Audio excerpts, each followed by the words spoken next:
Would I have been something different if I was born and raised elsewhere? I then studied every belief, claim, or worldview I could find to discover the ultimate explanation for all things. In doing so, I found that many explanations couldn't account for many things that I could observe or prove themselves false or fell apart due to their own self-contradictions or contradictions between what they say and reality.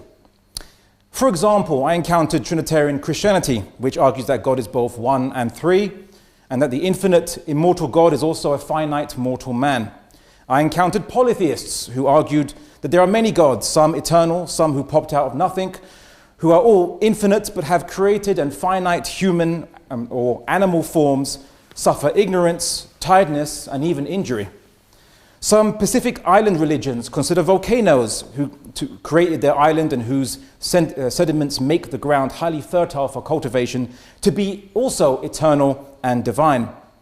I've also found that many atheistic positions are not any more special or more coherent than these. For example, many materialistic worldviews argue that the universe which we see, which is finite, limited, and changing, is also somehow infinite and eternal at the same time. You just can't see it. Other atheist positions argue that the universe ultimately popped out of nothing, albeit with precisely measured amounts of energy, but no cause to determine that measure. Of course, there are also atheistic worldviews like types of Buddhism, which goes to show that atheism doesn't preclude spirituality, just God. When I encountered Islam, I found something different. That Islam describes God as a being of infinite or inexhaustible power and who possesses intentionality or will.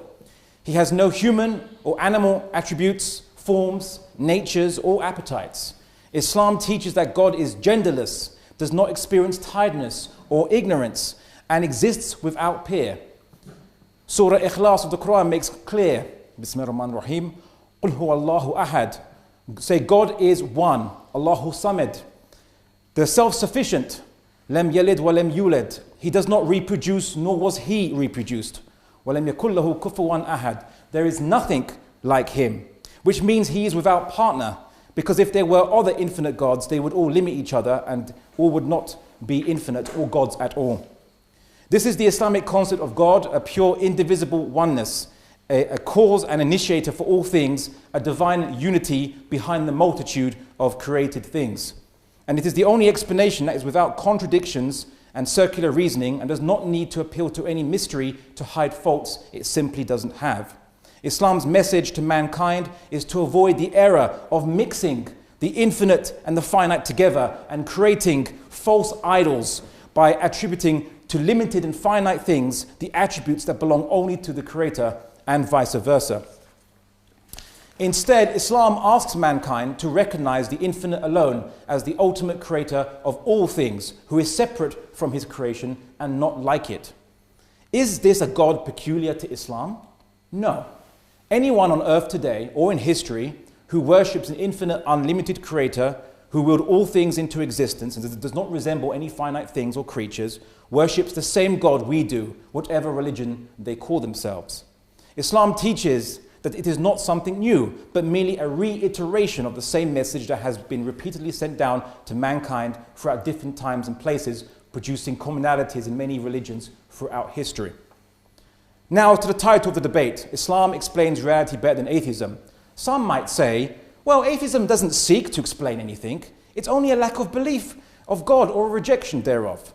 But atheism's denial of the existence of God carries the minimum corollary, that reality is completely explainable without God. And they'd be wrong in my estimation. There are four aspects of reality that only Islam's concept of God can ultimately and soundly explain, while atheism cannot do so without falling into self-contradiction.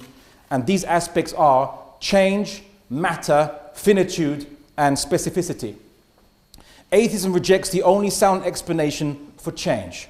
If this moment depended on an infinite number of previous moments and movements, we'd never exist or get here. If I were to say that my opponents can begin their speech after an infinite amount of time, they would never have the chance to start their speeches, as an infinite amount of time can't end or even begin if you think about it. Likewise, if I asked a poor student, not pointing to anyone in particular, for £1 and he didn't have it, and he asked another who was equally poor, and so on and so on, I'd never get that £1 until the chain of students found at least one student who had £1 to begin the chain of lending and eventually get to me. Now, this is known as the infinite regress fallacy, which is the same as asserting a beginning and no beginning at the same time. It is a contradiction and therefore impossible. The existence of change and movement requires a first mover. There's no way around that. And if it is the first mover, it means it chose to move things without being moved by anything else. Therefore, it has a will. This is the key characteristic of God, whose name is Al-Mubdi, in the initiator in the Quran. 2, atheism rejects the only sound explanation for the ultimate basis behind matter. If matter gets its attributes and characteristics because it is made from something more fundamental than it, let's just say subatomic particles and forces, ultimately quarks and bosons, and these things are made of, let's say, quantum vacuum energy or fluctuations in such thing, or superstrings, one or the other for the sake of argument, what is quantum vacuum energy, or what are superstrings, if they even exist, made of? If something else, and that's made of something else, where does it stop?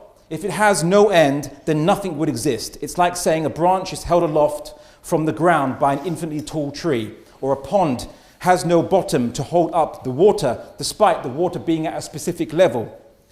The fact that anything exists and continues to exist proves there must be something fundamental that is supporting all these things, that itself isn't made of anything else and has no parts, and therefore is self-sustaining. The Quran calls God Ar-Razzaq, the sustainer, Al-Hafidh, the preserver, Al-Samad, the self-sufficient. 3, atheism rejects the only sound explanation for finite things.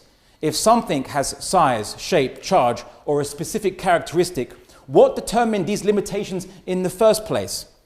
If it were determined by a finite thing outside itself, an efficient cause, going on forever, it's an infinite regress fallacy. If it was determined by the building blocks inside itself, a material cause going on forever into smaller and smaller blocks, it's another infinite regress fallacy. The only possibility left is that all forms and limited characteristics of all finite things were ultimately created by something that has no finite limitations itself, i.e. something infinite, which has no limits that need determining by something else, and therefore is the ultimate or necessary thing.